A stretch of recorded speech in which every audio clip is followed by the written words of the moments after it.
Well, 10 years after Hurricane Katrina, a local group of volunteers is back in New Orleans as the long recovery continues for many. Saturday marks the anniversary of the hurricane that killed nearly 2,000 people. Reporter Sonia Goins shows us how a Golden Valley nonprofit continues to provide relief to storm victims.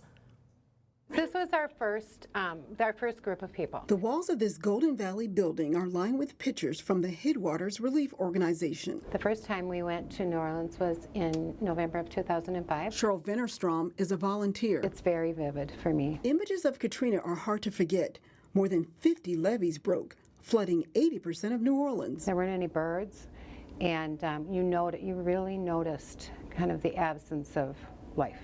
Seeing the levee break, seeing the big barge that you saw on TV kind of destroy houses. Jenny Schraut is also a volunteer. I think the hardest thing is just knowing that, people obviously lost their lives, but just that there wasn't a lot to salvage. Headwaters made many trips to the 9th Ward, one of the hardest hit areas. They cleaned up and gutted homes. Everything was damaged, and the air it smelled of mold and decay. While the property damage was overwhelming, it was the victims' stories that stood out. There was a man that we met who had his granddaughter in his arms, and he was wading, out of the water, and his granddaughter was swept out of his arms.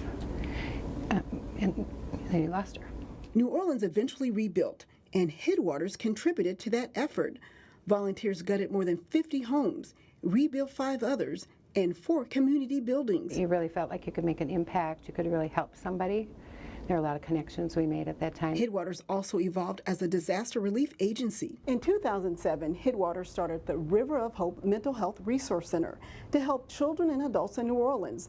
The group also provides relief here in Minnesota and around the world. As much as you help people, they give you a lot back. You feel very good about volunteering at the end of the day. Volunteers say the ultimate goal is to give hope to those who sometimes have a hard time finding it. People are very resilient.